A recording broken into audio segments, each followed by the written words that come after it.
Check.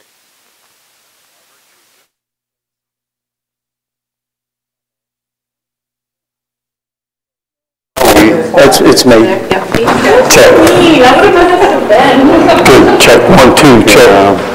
Way over. Okay, you can switch back to one man. Yeah, let's do one. I was over modulated. No, I'm input 3, and I thought I turned 3 up in the front. I turned it 4. I was still over modulating.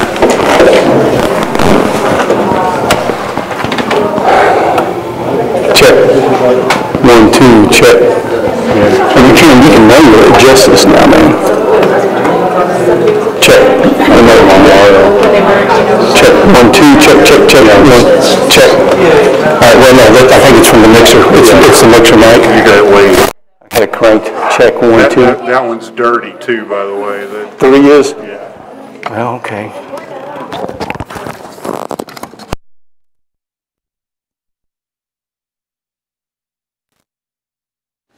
Check.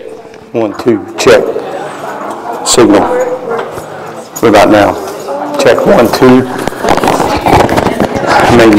Main mic. Yeah, it's pretty good. 2, 2, 2. Is it low or is it still over? It's like over.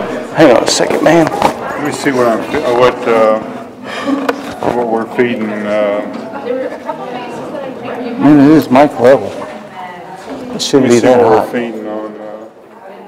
Check. 1, 2. Check. 1, 2. Check my feed.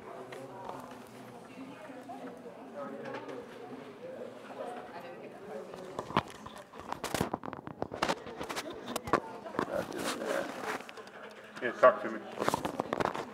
Check. 1, 2. Check. 1, 2. There's a delay there, right? Yeah. Check. 1, 2. There's a delay there, right? Sounds good. But is this still overmodulated now? Let me see. I'm not sure how it could be one and not the other. Right. Yeah, it can't be. So. But you're feeding. Are you feeding me? Remember, this one is mic. Line level? This is mic level coming up from the, and obviously your other one is line. Check. 1, 2. Check. Check. Is it still hot? Check. 1, 2. Check. Check. 1, 2. Yeah, it's better. All right, hang on a sec. Yeah, that's pretty good. That's good. How about that? Yeah, that's even better. Okay. Yeah, I've even got some room to bring it up. Okay. All right. I'm gonna go mic him up. Great, thank you. He's gonna be mic'd. Mike, he's gonna be turned off right Yeah. here. Don't let me touch the board after you turn it on. There you go.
check, check, check. And then I say to Lottie, and because one of the other Adidas guys is coming into town to market, I said to Lottie, I said, Jim's not responding, by the way. I sent him stuff. I said, I thought he was going on vacation for a week. And she said, yeah, he was, but now he's on a 7-week Check, check, sabbatical. 1, 2. And then Adidas culture, German culture, no communication. They cut off the... Check, check, check, 1, 2, check, 1, 2. Man, I just am not getting the level out of this. Here we go.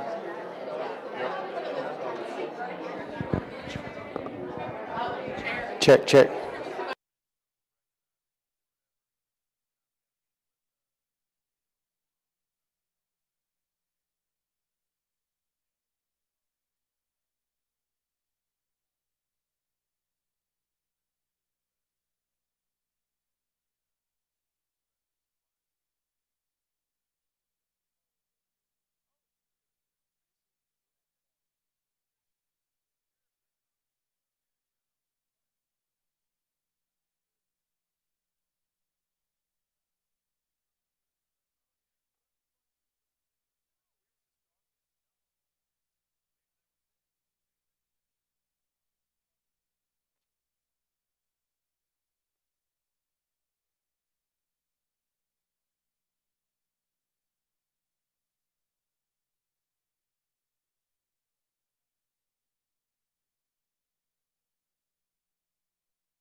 I'm Steve Goldman, and I'm the director of the newly renamed Center for Free Enterprise. I want to welcome everybody to our first event of the semester. For new students, the Center for Free Enterprise engages in research and teaching that explores the role of enterprise and entrepreneurship in advancing well-being of society. And some of the ways we do this is through our speaker series and also through reading groups. Besides today's speaker, who I will introduce shortly, we are hosting Matt Ridley on October 10th and Tyler Cowan on November 8th at 4:30 in this auditorium. Both of these authors will be giving talks about their views of the future. Ridley's the author of several books examining how almost everything has evolved spontaneously. His topic will be optimism and innovation. Tyler Cowan has also written several books, and at this event, jointly sponsored with the Institute for Humane Studies, he will discuss, is big tech evil? What does the economics tell us? I bet it tells us that they're not, but we'll see. These sessions tie into our reading groups, which is really pretty neat. So this semester we started 2 reading groups. Each group is reading 3 books. We're going to meet 3 separate evenings, 1 night for each book, and then have dinner after. One of the groups is reading a book by Ridley, and 1 book by Ridley and 1 book by Cowan. And so they're going to get to meet the authors, and this is a nice thing about being in our reading groups. The other group is examining what happens when markets do not work smoothly. It's too late to join these groups, but special deal for you guys that are new here, we're going to host a 1-book reading group and read one of Tyler Cowan's other books, which is called The Complacent Class. So if you're interested in being in this reading group, which is going to meet on Monday, November 5th at 5:30 with a discussion and a dinner after, you can sign up. There's information on the sheet you have in front of you. Also, if you're here for extra credit, you will need to fill out the survey on both sides and turn it in to us tonight as you leave. We won't take late turn-ins. You either get it done or you don't. So borrow somebody's pen if you don't have one. We'll collect the surveys at the end of the event. If you're not a student for extra credit, we still would like for you to fill out the survey. If you're not a student, we'd still like for you to fill out the survey, and please turn it in at the end of the event. And now to our speaker. I heard Vince Tyree speak at the ACG event in May and thought his message about business value should be heard by the students at U of L. Vince is a Louisville native with strong business credentials and was named as University of Louisville's Vice President for Intercollegiate Athletics and Director of Athletics on March 26, 2018. Prior to his appointment at U of L, he served as operating partner since 2007 for Southfield Capital, a Greenwich, Connecticut-based private equity firm that invests in lower middle market companies. He served as chairman of the board of numerous investments to include Halcon Corporation, RCR International, Total Fleet Solutions, and some others. He most recently served as chairman of the board and interim chief executive officer of Elite Medical, a company based in Clearwater, Florida. He has many accolades, including being a former standout athlete himself. So to answer he's from Louisville, so to answer the question that anybody who grew up in Louisville gets to ask, where'd you go to school? They mean high school, right? He went to Trinity, so you don't have to ask him now. He was a state top baseball prospect when he graduated, and he was inducted into Trinity School Hall of Fame. He's a 4-year baseball letterman and a 2-time team captain at some other university here in Kentucky, where he earned a Bachelor of Science degree in health administration. And I really do appreciate Vince coming today. And you guys should really listen to his message. He's got a great message. So thank you, Vince, for coming. Thank you. All right. Yeah. Thank you, Steve. Well, I appreciate the opportunity to speak, and really appreciate you all taking the time to come today. And as Steve mentioned, there's surveys at the end you can fill out. I've already filled out 6 or 8 of them myself. They're all really good. But seriously, I think that the opportunity to talk about things that are important to me sometimes, you don't always get the chance to share. And I think in this opportunity at the University of Louisville, coming here, I'm coming up on a year now. Which has been the fastest year of my life, I assure you. October 3rd will be 1 year here, from acting athletic director to interim athletic director to, as Steve mentioned, formally become the permanent athletic director on March 26th. and holding that role since. But it's been a quick one, and there was certainly a lot of challenges. But, you know, I took the role for a lot of reasons. I mean, I really do give a damn about this university. I grew up here, born and raised. My father was a All-American basketball player here, was our first All-American here, two-time consensus All-American, and then went on to professional career and basketball at the New York Knicks and played in Chicago and what used to be St. Louis. So we've got good tie-ins here. I grew up running around in the old Freedom Hall and being around the athletics and being around this community a lot. My dad was a great giver in a lot of ways. He did a lot of charitable events and a lot of things, and but he created a lot of values that I've taken personally and then applied them in business.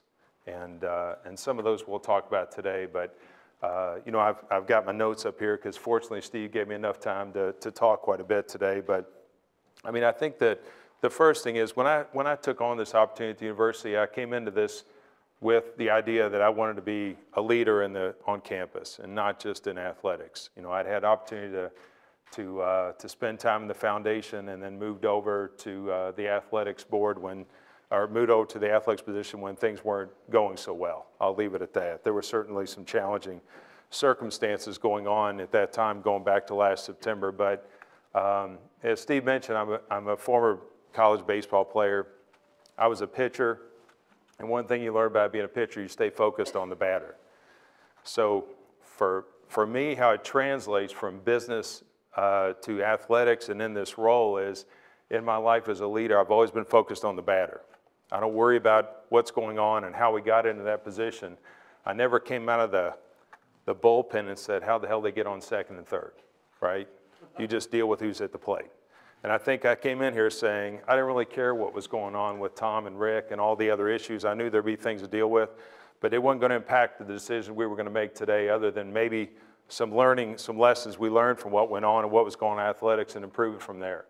So I think that same mentality has to be applied in business just like it would in your personal life. So you take those same values and you bring them to this opportunity like I have.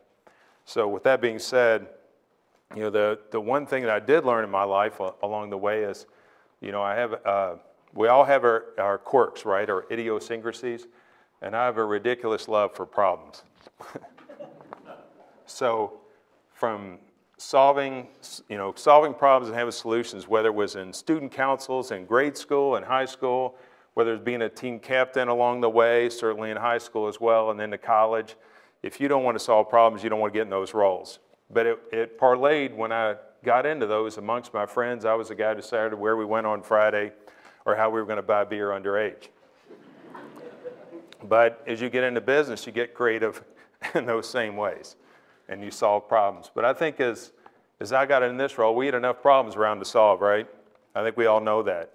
But I think staying focused on where we're going and keeping things moving in the right directions is most important. And along the way, you improve how you do your business, how you make decisions, and you bring that team along with you, and you create that trust and respect, and it becomes a lot more fun. And decisions happen faster when trust and respect's around. If you have a roommate and you trust him around there, guess what? Your decisions, the way you live life is a lot easier, a lot smoother, and things get done. It's the same way in business, it's the same way in our office. So we have to create that, and if those that can't get along in that way, can't comply in that way, they don't need to be there. And I'm the referee in that athletic sense that if they can't be there, then it's my job to make sure they're not in the game. We've had to do that too. But today, I would tell you, athletics is in a really good position. Yeah, I know we make the paper for a variety of things and things are going on, but they're more historical, not today. The things that are happening today are frankly good. And I'm not denying that there aren't a few people out there who'd like it to be yesterday, but it's not. And we're working through those issues and we keep everybody moving forward, whether it be with all of our constituents, whether it be you as students, whether it be our faculty, whether it be our fans, our donors, whether it be our coaches and our own student athletes in that way that I'll try to differentiate, and in the athletic department staff. Because if they're not working to support all those same constituents, we're not going to make progress. We're not going to get to where we are. We're not going to have had the success we've had over the last year that I've been in this role and trying to guide people into good decisions and doing what is right and running a great department. So as I always say, I'm either fearless or I'm lacking self-awareness in this role, but we've dove into it right away, and I think that a lot of those leadership skills that I've developed or inherently had as a kid and through my adult life, we're applying to this role today.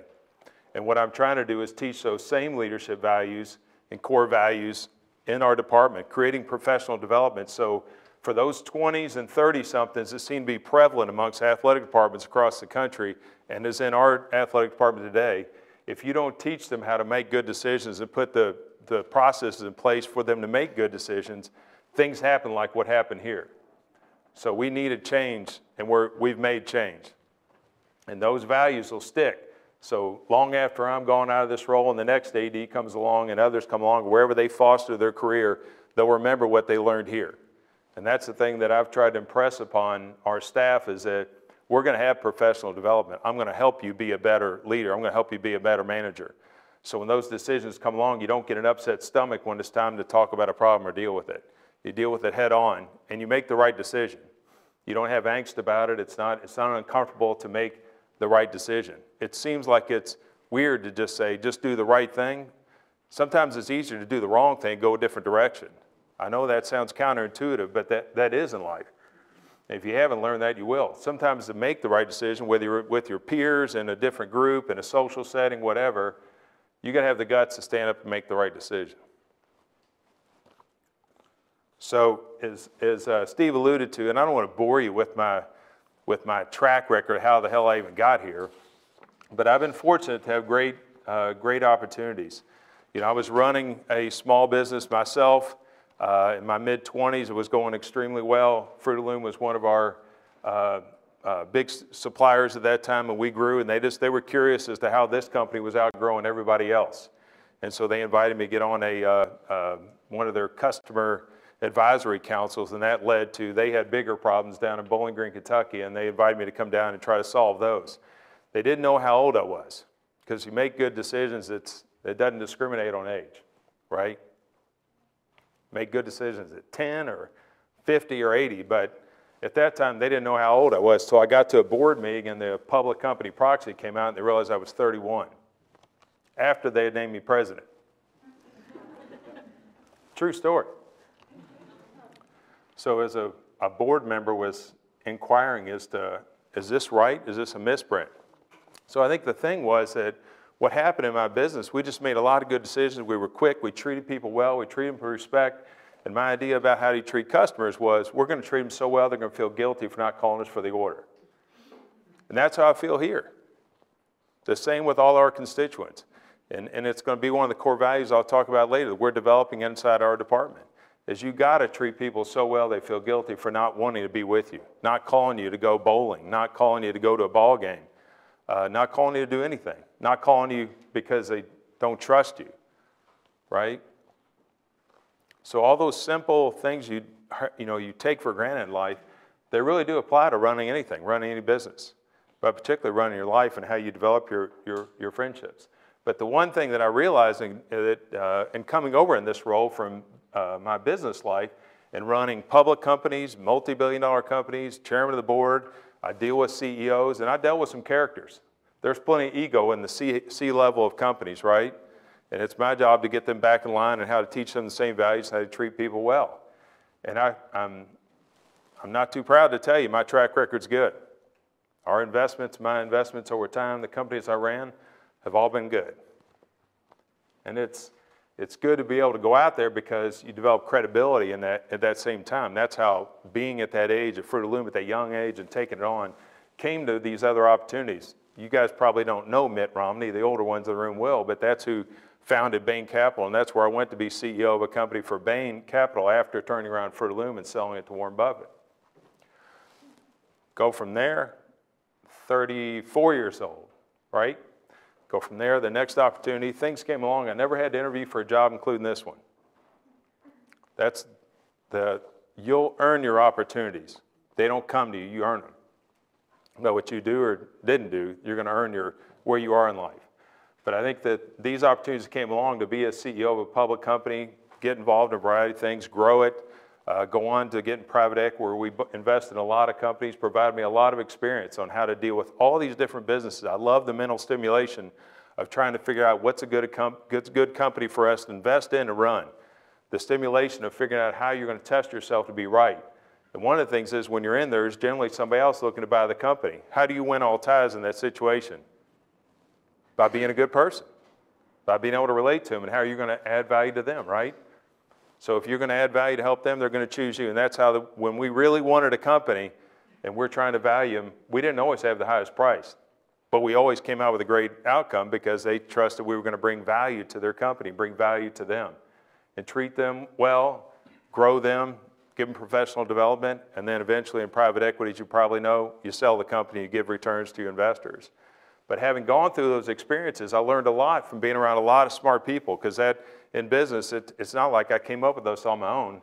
I was just a good listener. So, being quick to listen and slow to speak isn't a bad trait in life, especially when you're around really smart people. And I've been fortunate to be around really smart people. When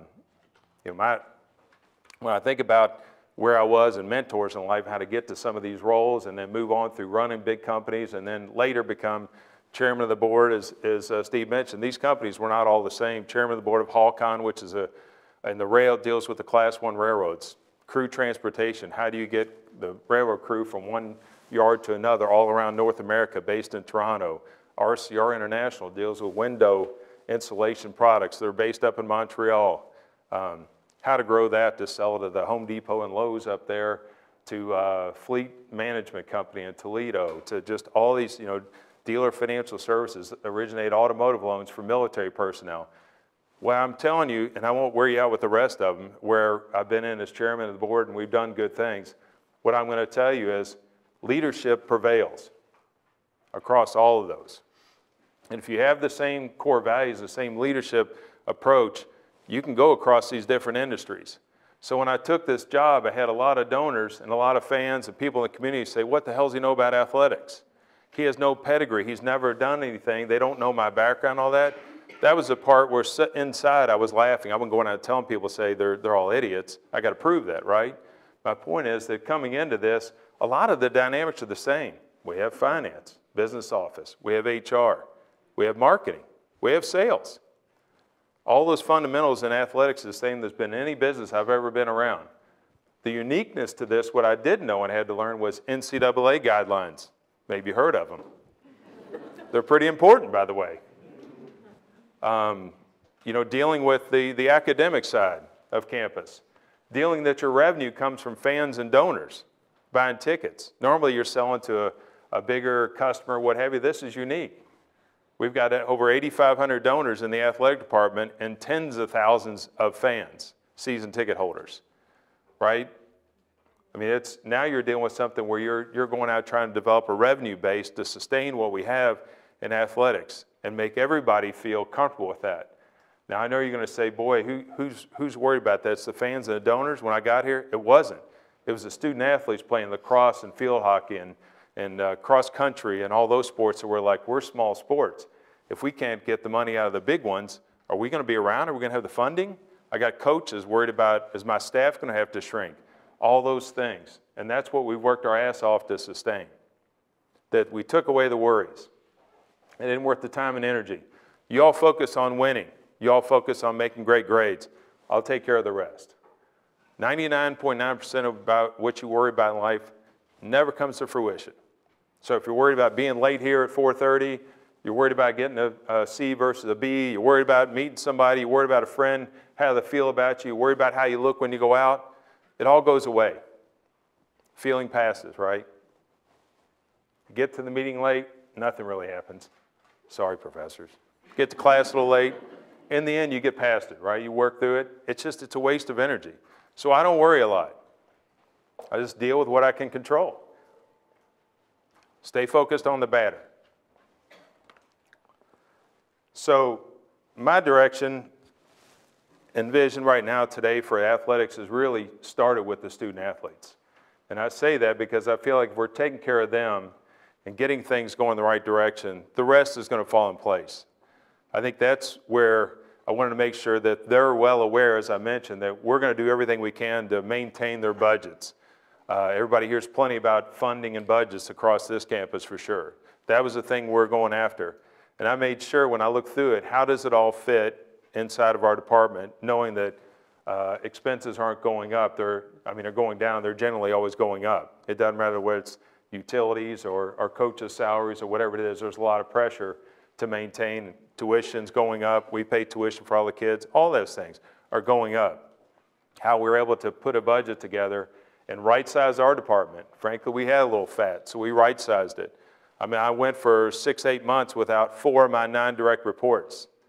Today, I'm the sport administrator today for basketball, football, baseball, men's golf, women's golf. I run the country club under me. All those things report to me today because I'm not putting the money in those positions. Got to make sure the kids are getting what they need.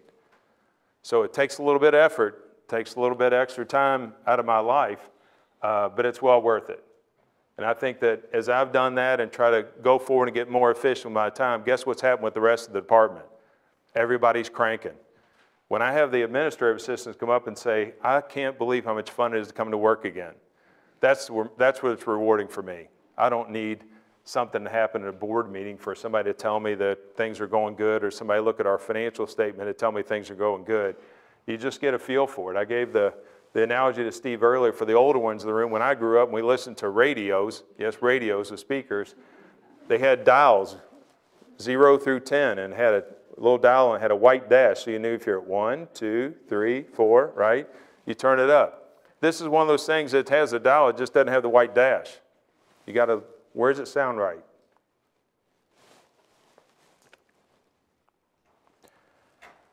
So I think that as I look through some of these things and thinking about where we are in those and dealing with student athletes and where we're going, the one thing about, as I say, the focus on the batter, being a baseball player taught me a little more than I ever thought. It wasn't later in life that I realized like all these team aspects of baseball was pretty cool. Nothing against golf and tennis and a lot of individual sports, but in baseball, the one thing is you are a team player. You can't hit yourself ground balls. You can't warm yourself up in the bullpen. You can't throw yourself batting practice. You need a team. You need teammates. You got to learn to work well together. You got to sort out where they are and who you work with, and again, what is it? Trust. So you start all those aspects, and for me in baseball, being in that aspect of a true team sport, you learn it very quickly, and you apply those as you go on. Use your teammates. You got plenty. You got people living in your apartment or your dorm, wherever you are, leverage them. One day they may be your mentor. I don't know that when I came to school that everybody said, oh, Vince Tyree is going to be my mentor one day, but I do that with my own peers today. Guys I went to grade school and high school with and all that, I do that today. It's part of the way I give back, is go spend time with people, and my family knows that I'll give coffee or lunch or dinner to a lot of people to give time. So I would say, you need to leverage that as well. And it's a good trait to have. It's a good personal trait to have. Be a giver. It's more rewarding.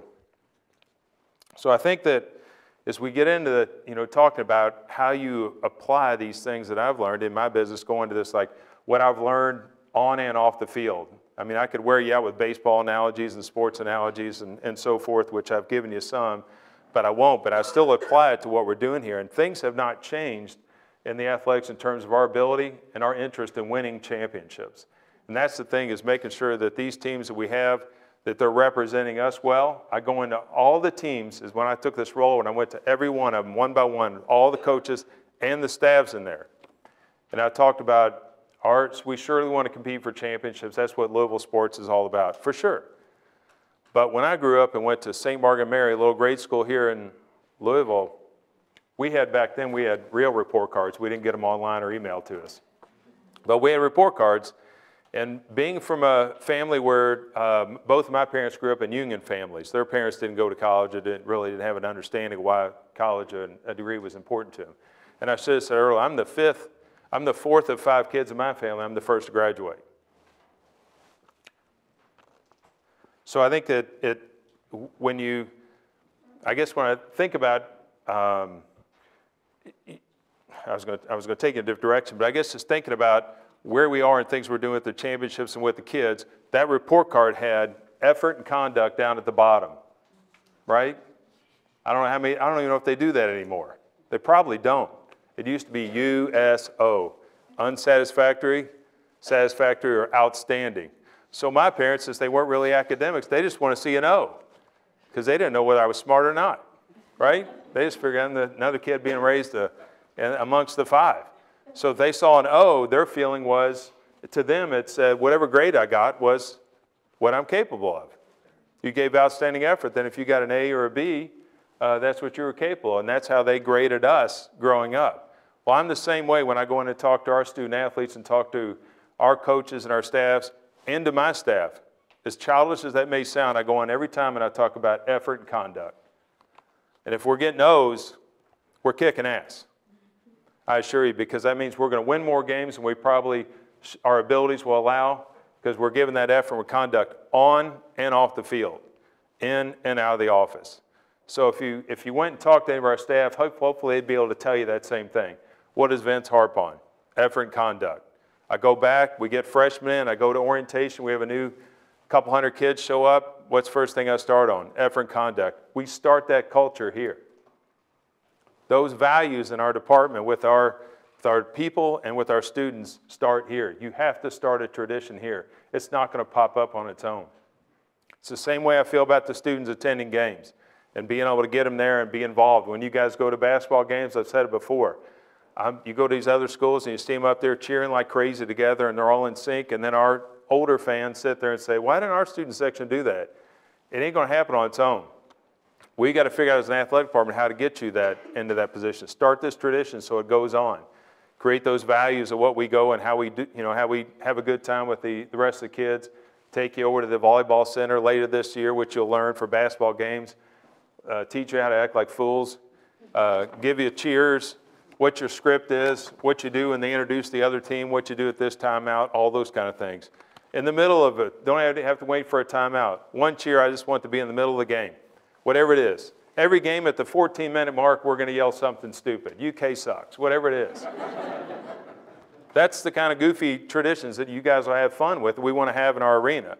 But those are the kind of things we want to get where we're all involved and you guys are having a good time together. So for us, going back to this, with these kids and what we're doing in our department, we're teaching this. We're certainly building the team aspect. We're going to win championships. Academics is huge.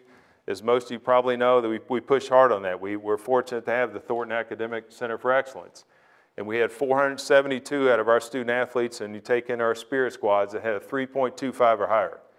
472. You'll see it's the AD honor roll that will be introduced this Saturday at the halftime of the football game against Western Kentucky, and we'll have about 500 of those, if they can all make it, depending on their sport, trot out on the field, and we're going to recognize them. All 500. They'll come out there. But with these kids, it's also, I want to make sure that they know where they're going next, where they're going in their life skills. Not all of them are from Louisville, right? When I go in to speak to the teams, I say, raise your hand. How many are from Louisville? Very few hands go up. They're from all over the place. They're from all over the world. We have lots of international athletes as well as domestic athletes, if you will. I had 2 women's basketball recruits in my office this week. One's from Toronto, one's from Atlanta. They come from all over. I got to convince those parents we're their parents when they're here, and we're going to start teaching them skills they may not know at home. We're going to teach them etiquette. We're going to teach them how to tie a tie. Where's the salad fork? Simple things. Things that have gotten lost along the way. Those are good values to have as a person. If you're going to make it in life, how do we teach you what you should wear, how you should look? How do you interview? We'll do mock interviews. All those little things about etiquette and life skills, we're going to teach them that. And their career planning starts the first day they're here, just like you. You don't wait till your senior year and figure out what you're going to do in life. You start thinking about it now and you narrow it down by the time you're a senior or junior, depending on what you're doing with your advisor, and then you go from there. Not everybody's so lucky to come here and decide what you want to do, and then it just works out. Start thinking about it. Figure out what you like. Find your fit in life, because then you'll find your fit in a company. Find out where you're going to add value. But I always tell people, don't go out and chase you get in a job and you say, this is what I think I want, and then you're looking for the next thing that makes $5,000 more. Why? Because you'll have a better apartment, a better car, and no more money to go out with your friends. You'll spend it all on something material. So find your fit. Whether it's making 100,000 or 50,000, find where you're adding value and find your fit in life. It's the same here. I say that about you finding fraternities and sororities. Find your fit. Don't go, you don't have to be with this particular one or that particular one because that's where so-and-so is, or it's the cool thing. Find your fit. You'll have a hell of a lot more fun in life, I assure you. And then one day you'll get older like me and you'll look back and say, wish I'd have done that. But in all seriousness, I think that's one of the things I've been fortunate to do is I've been in a position to find where I think I can add value. And today, it's adding value to the University of Louisville. So as I get to this, talking about all these things that are values and culture and how you create it, and I mean create it, because it wasn't all here.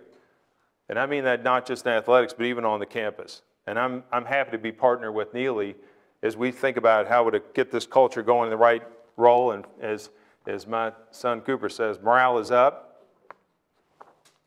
Morale needs to be up here. We need it. So our culture of running a clean athletic program in a clean business, I know it starts with me, right? I got to set the role, set the example of how we're going to run a clean business at the top. If I don't have people respecting what we're doing and following the lead and making good decisions and doing it within a group, not in private.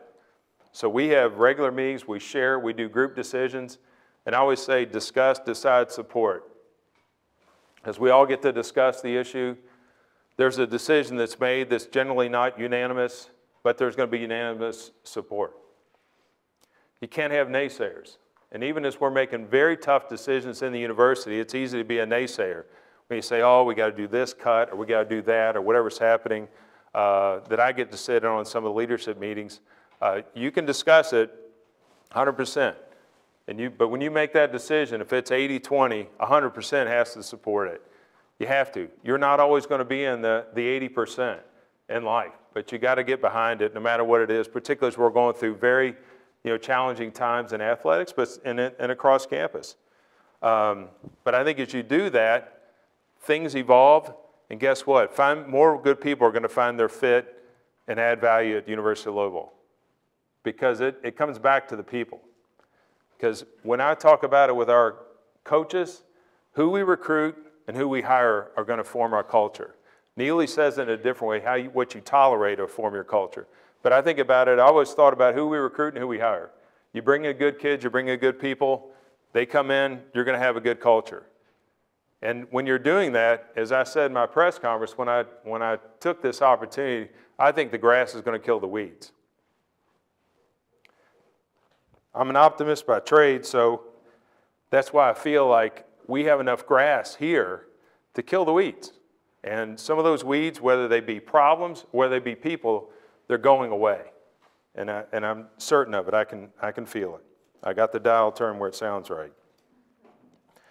So I think as we go through this and we set our own core values, we have to practice them. I got to set the example, and I think we practice them. And Dean Meridian and Professor Ron Quinn in the back have been very valuable to me in my time here. Since I got here, I guess we first talked in December of last year? I was here maybe 60 days. It was clear to me we needed change. I hadn't been around an environment like this one. Let me tell you. So without getting into all that, what I realized was we needed help. And one of the areas to get help was right here on our campus. So with Todd and Ryan, we quickly got together and started talking about ideas about how we're going to set better values, how we're going to create ethical leadership excellence and do it in athletics, but also across the campus.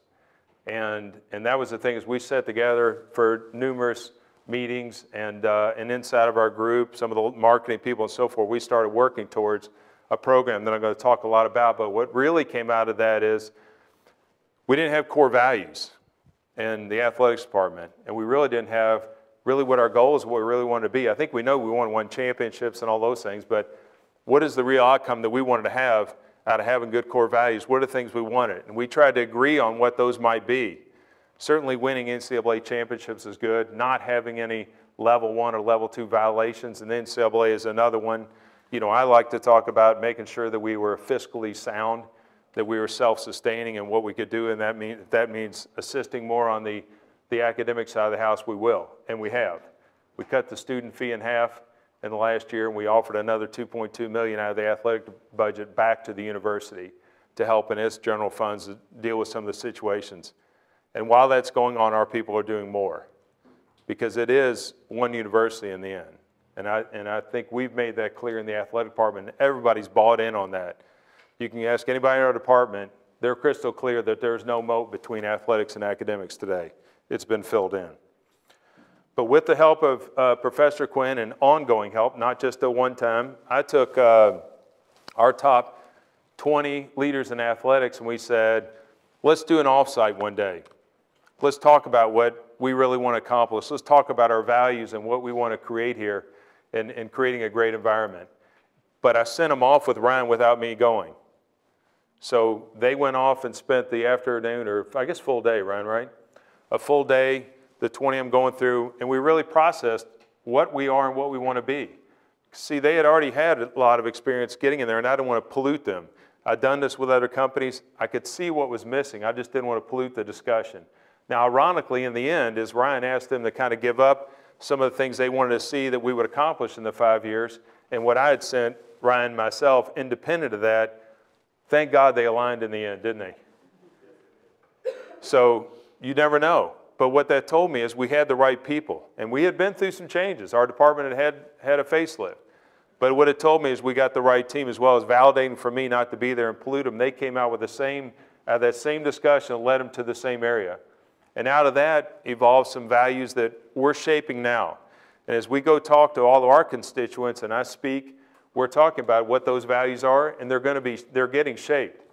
So when you do walk in the athletic department on the 3rd floor of the SAC, and you look over in the little meeting room we generally have for donors and fans and student athletes come in, and we use that little glass room, and it's glass. The 2 walls are glass, and there's 2 walls that have graphics on it. That graphic will be covered with our values, right? I don't have to run around saying, you know our values, you know our values. They'll be right there. So anybody comes in there, if they're picking up tickets, or they're going to meet with somebody, or they're a vendor who wants to do business with us, those values are clear to every constituent we deal with. That's the way it ought to be. And we'll practice them, but we'll have them written on the wall. And just going through some of these, we choose integrity first. Sounds easy, right? We choose integrity first.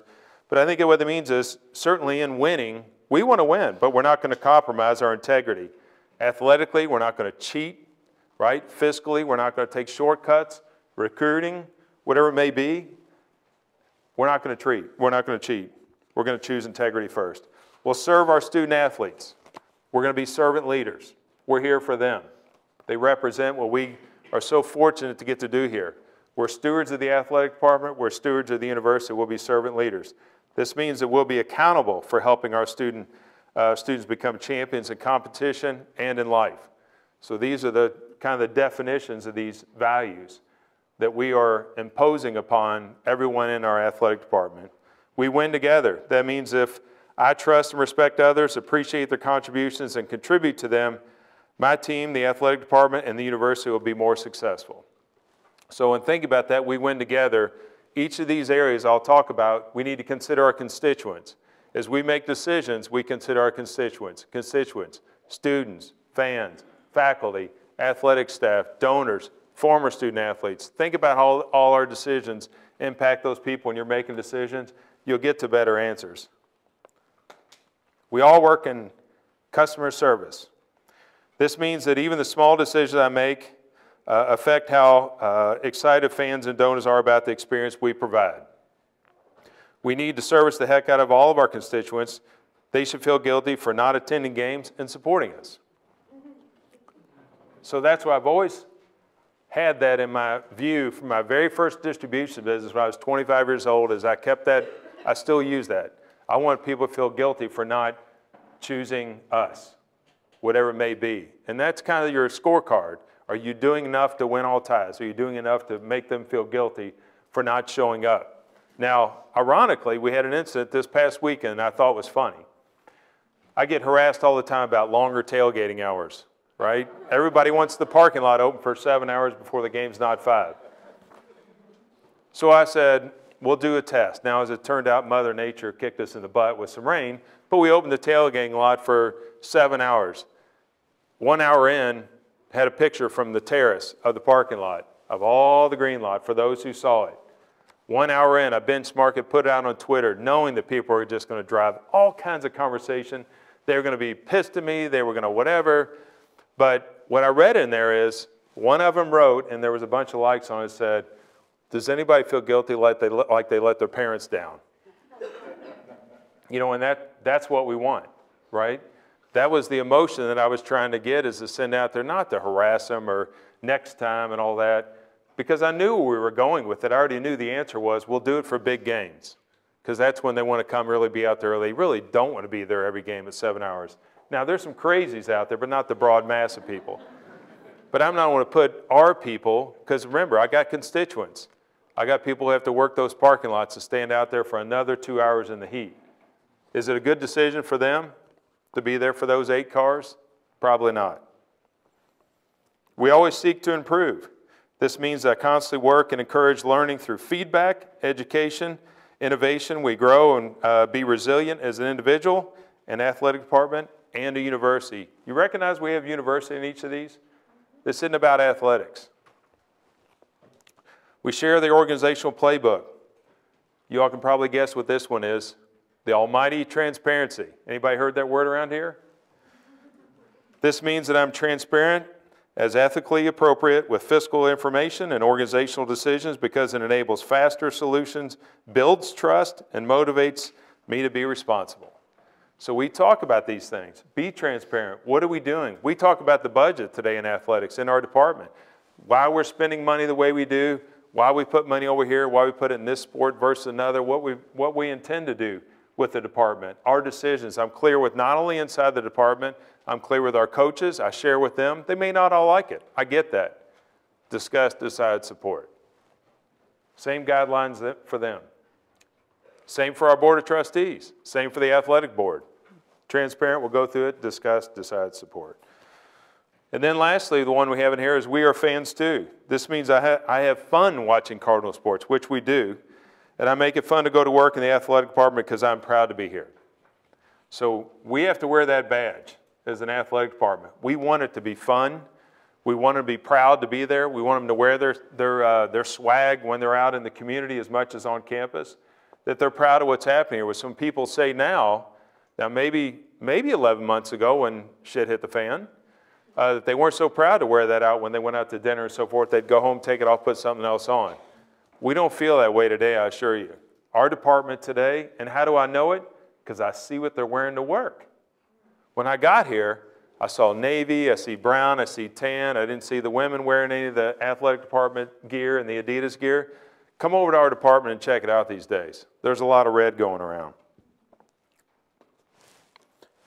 So leading to where these values came from, and even getting to where I mentioned working with Todd and Ryan, is we decided we were going to develop a program. We called it Cardinal Character. We had a variety of names. Well, trying to think about what the logo is. Those things were less important than what it was going to accomplish. And as I said, it was more about this ethical leadership excellence. And it's something we are going to have a press conference about and announce and talk about what we're doing, because it will expand across into the students and certainly in other universities. When I originally came up with the concept, because we were the guinea pig, I could see the test monkeys sitting in my office. When I looked around and said, we need ethical leadership excellence right here. This is a way that we can put these things in place and we can figure this out. And we're going to make some of these really talented young people even better leaders, because we have some good talent in there. They need to be groomed. They need some professional development. And putting this program in place is not only going to make them better decision makers, but it's going to make them better people. And it'll carry on to the people that they bring into the department. But we put this together and we talked about it, about how we can create it and make it a program that's exciting. And then voila, John Swaffer, the commissioner of the ACC, asked that I come present it to the ACC, to all the other athletic directors. And as I got there, I walked in the room. He literally starts the meeting and says, Vince Tyree, the new acting at that time, I think I was still under the act, I might have been interim, said, hey, he's got an idea I'd like to talk about, because this was in October, before I was really getting to figure out how I was going to flesh this out with Todd and Ryan, talk about this ethical leadership excellence. Because the moral compass is up in athletics. It's been up in business.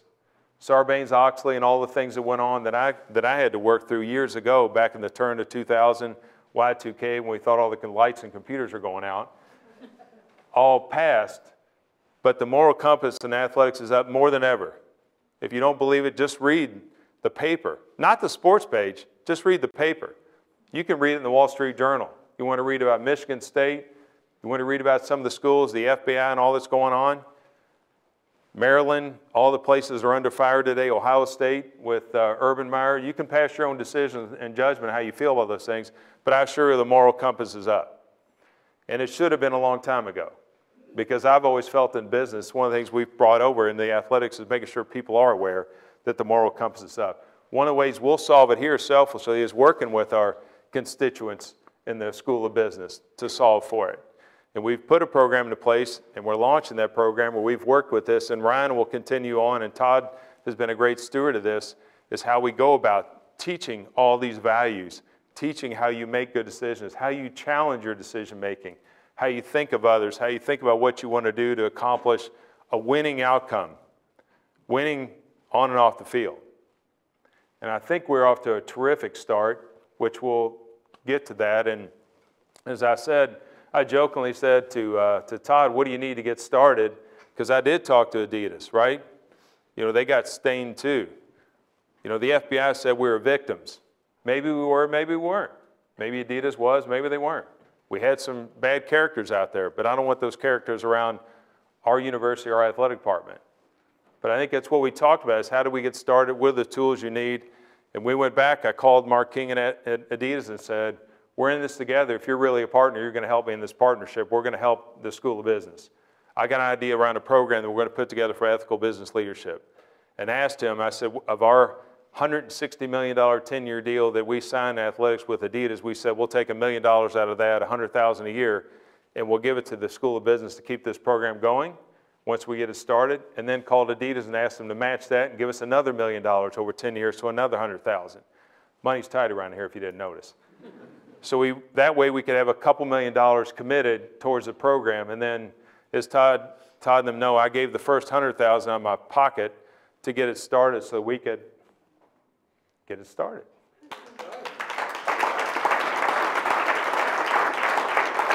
So they cashed a check on the first day, by the way.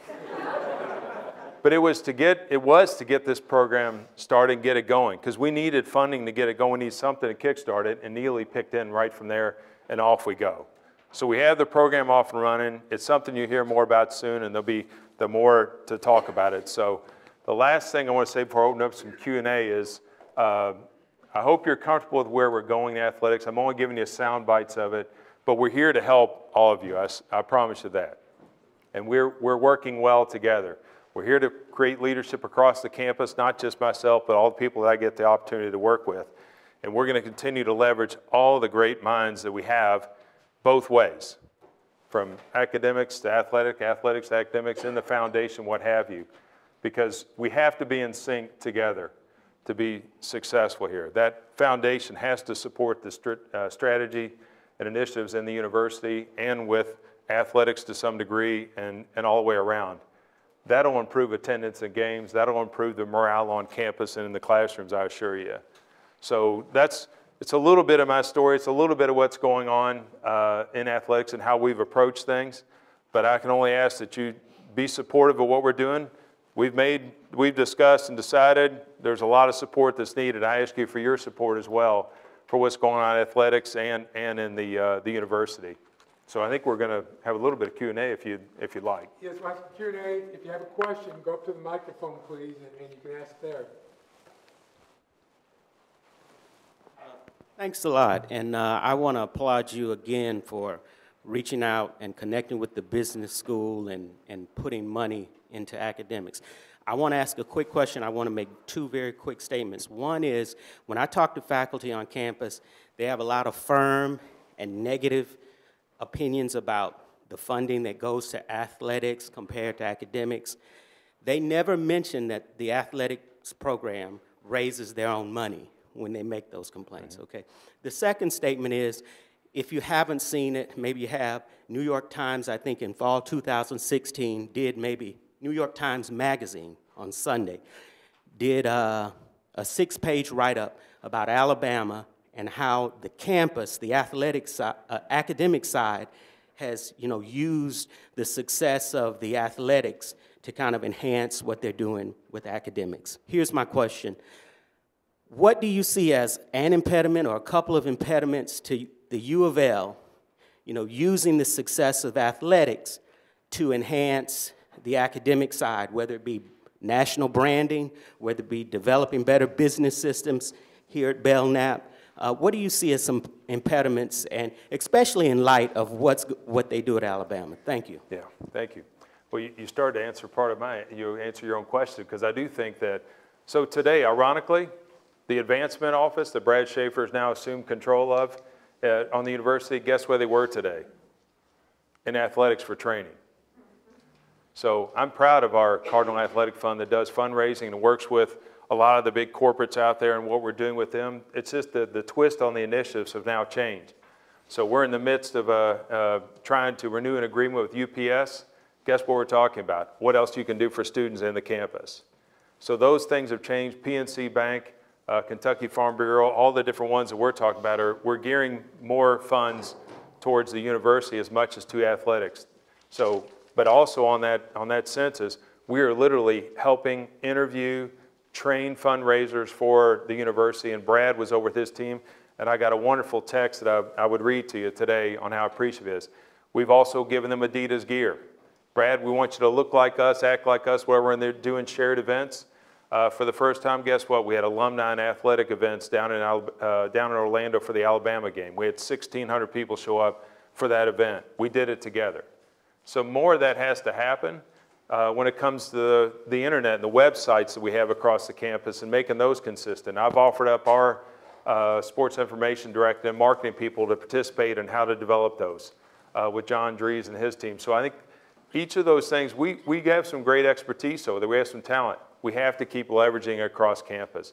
And vice versa, like I'm doing, reaching out the other way to show our staff, if you need help, reach the other way, because we're under the same roof.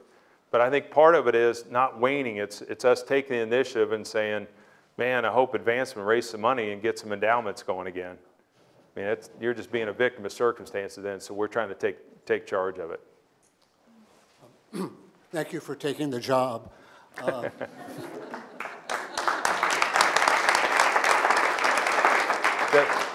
Thank my family.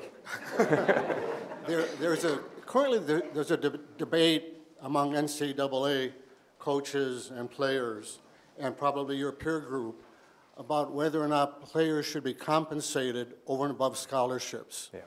Clearly, a lot of 5-star and 4-star athletes, male and female, will get four-year degrees, but many will not. What is your position on whether or not players should be compensated over and above scholarships? Yeah, well, there's two things. One is I'll start with, how do you know how much?